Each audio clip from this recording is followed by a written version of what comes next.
Hi guys, Charlie Tango 1 coming at you here with yet another one of these videos on the Pathfinder stove. What I've been meaning to do it for 2 or 3 years now.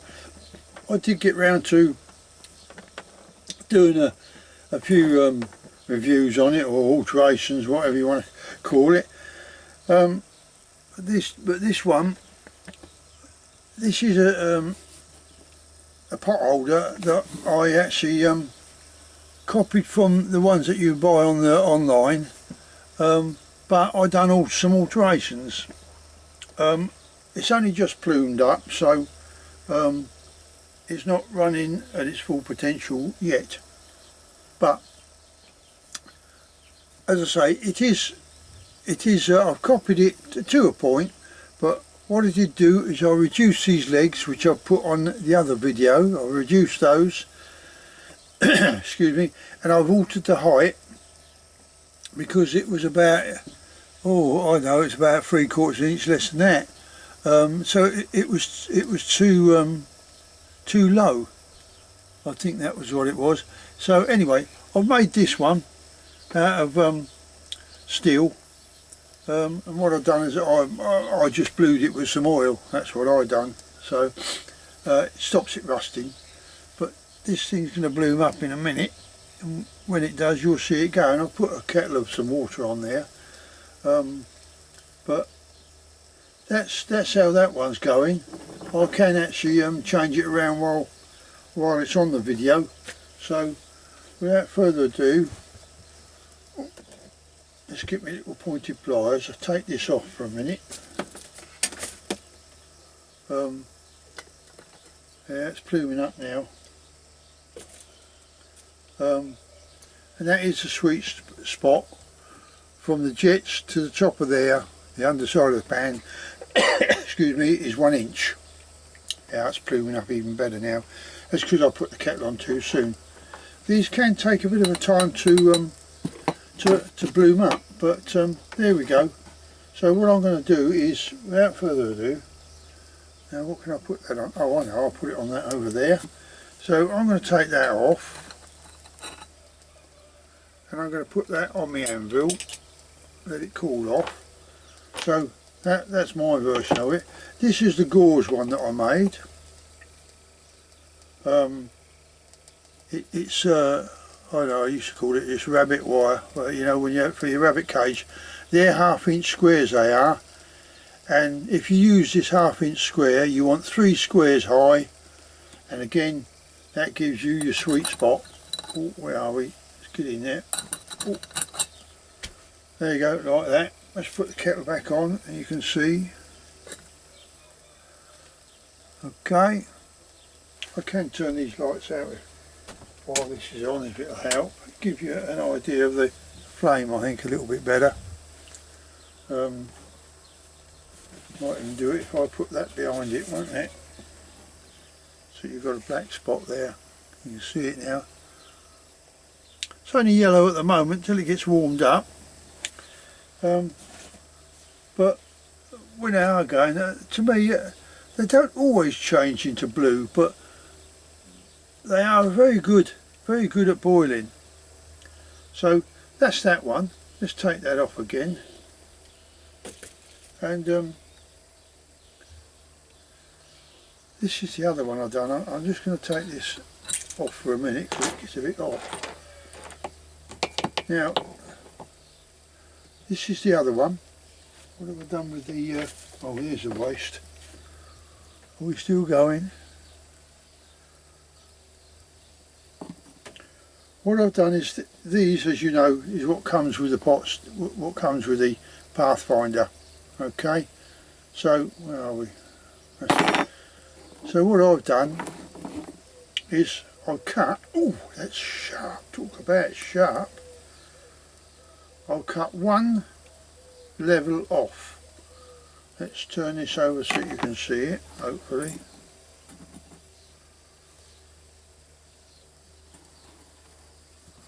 I'll move this out of the way so you can see it.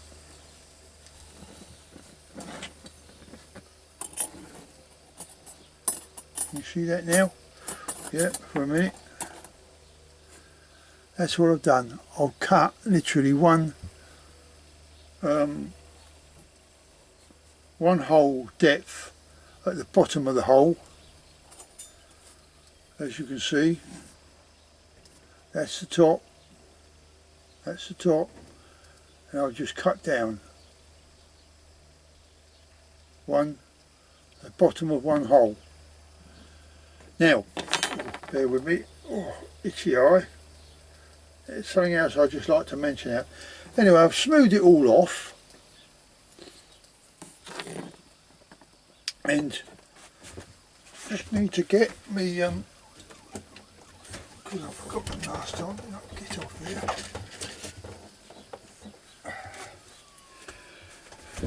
Tin snips.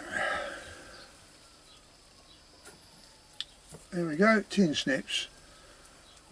So I'm gonna telephoto this out a bit now. Oh, good, you keep doing it tonight. There we go. Let's turn it round to me. You don't see me ugly mush, but there you go. Now I'm going to leave that going because I'm going to put the pot stand on it in a minute. When we got this here, it is important to make it easy for you to start this on the left hand side as you look at it in the vise. If that's the vise holding it in there like that, that's how you want it, so that you're cutting off from this side. Now the reason being, I will explain, because it could save you a lot of worry and stress. If you cut it from this side, what happens is you're just cutting straight through the bottom of that there. That's what you're cutting through there. That's where you will be cutting, not this side of the hole, that side. Now naturally tin snips, one of them bends one way, and one bends the other. That's how they're designed to, so that they can carry on cutting through the metal. Now the top, well, the bottom blade, which is hooked up here, what that does is that sends it up like that. So as you're cutting it, it goes upwards. Now on the underside, it goes down. It's pushing it downwards, right?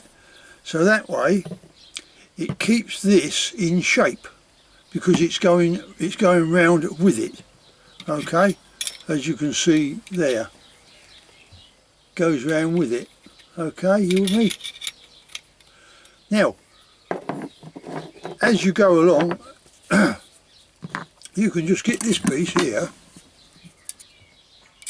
and you can just keep bending it up, bend it up, and so it sticks up like that, and it just keeps going round as you're cutting round. Okay, that's, I think, an important factor if you're going to cut these down. One hole, that's all it is, one hole. Smooth this off, watch it, because it cuts like a razor. Although it's staying still, it's you've got to smooth it off. And I did go round very gently on the grindstone. I just went round like that, and then I just smoothed off the edges as well. So that done that. So then what I've done, let's bring this back in here somewhere. See what we've got here. We'll turn this back round now if I can. There we go. And it will still go on there, that's heavy. Still go on there like that. Now let's put the kettle back on. Somewhere near it. I did turn that gap. Where's the gap? No, I turned the gap. See, I turned the gap here so you could hopefully see the flame. But with that pot stand on there, I've noticed it does stop a lot of the breeze from blowing the flame about all over the place. Even in my man cave here, you know, it does stop a lot of that. So I was just going to slurp my tea, but I finished it all, haven't I? There we go. Let's see if I can telephoto that in a bit and we might be able to see.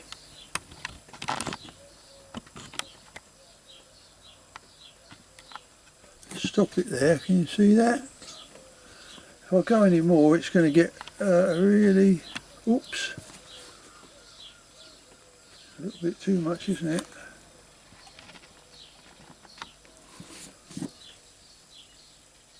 See, it continues to be a bluey yellow flame, but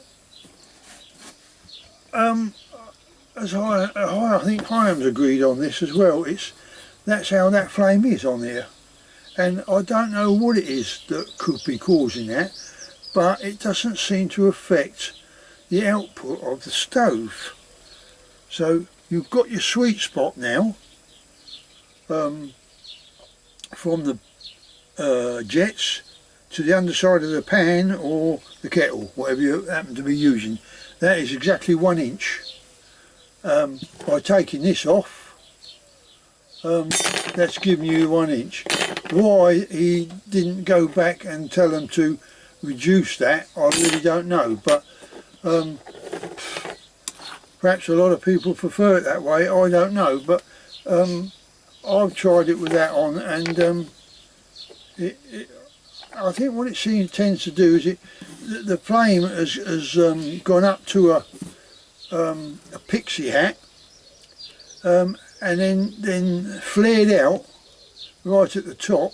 Of course, then it's all going over the side of the pot and everything. Well, we don't really want that to do that.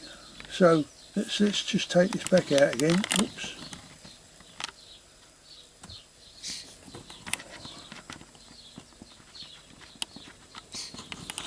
Well, that's my view on it anyway. So I've done that, and it's, yeah, that's brilliant. You know, that flame's going straight up and hitting the bottom of the pan. Absolutely brilliant with that on. But if I have this gauze on,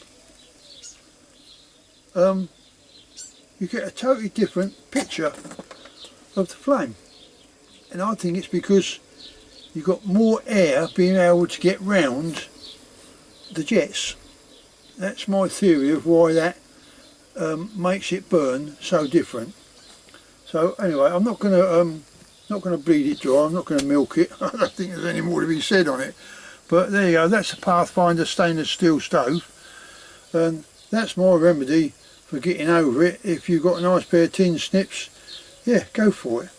But you know, as I said, if you need to follow what I've just explained on these. If you don't, you need this small piece here. You need this coming up here like this. That's what you need. You know, so as you're cutting it, the bottom blade's on the inside. As you're cutting it, it's going up and up and up like that. Because that way, one's got to bend the opposite to the other, and the opposite to the other is this piece. As you can see, it's bending up like that. I've just misshaped it a bit, that's all. But, you know, there it is. And, as I say, it bends up, but it doesn't deform the that piece. It don't deform that. That just follows round with the underside of the snips. Just follows that contour. I hope you all understand that. I do try to explain things in layman's terms, and the trouble is I go on and on and on rabbiting about it. There you go, like I've done now, I've gone back to it again, haven't I? And this is just about to boil actually, by the way. And if you notice, for some reason there's flame coming right out here now. Right, that's because I ain't got the, oh, that's because that's the opening, that's why. That's the only reason that flame's coming out there, is because of that opening. But there she blows, look, boiling away like a good one. So let's take that off, put that down there, I'll let that cool down, and that's basically the flame that you've got, which I'm very pleased with actually. So I'll get the old snuffler and I'll put that out, and I do believe some of these stoves you'd never got this. Oh, I was lucky there, I didn't know I had the ring in there. That's alright, didn't do nothing. Stump it out and take it off. So there it is, my good friends. I hope. There we go. Let's get that off of there. I hope that's some informative information that I've given you. Try it and see. That's all you can do. Just give it a go. Oh, anyway, give it a go. I always do this the wrong way, don't I? Yeah. Give it a go and see. I'm pleased with it. As I say, this cooled down. Yeah, this is cooled down now.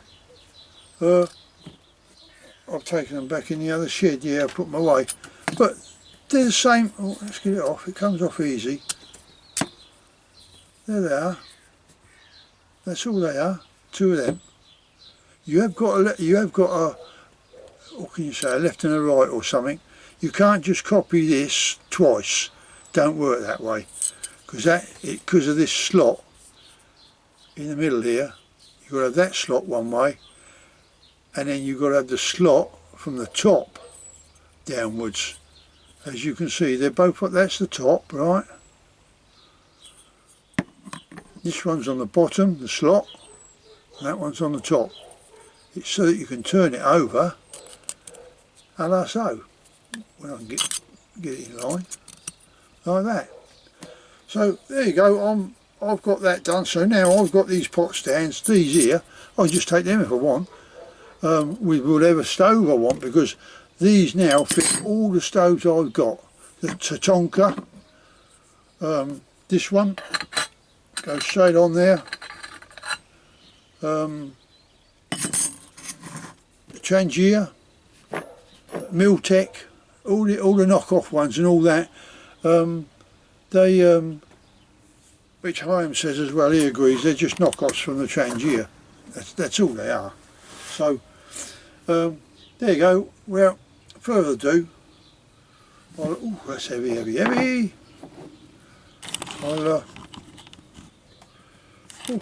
I'll finish it on that one there, and I'll bring you back on the next video. Cheerio.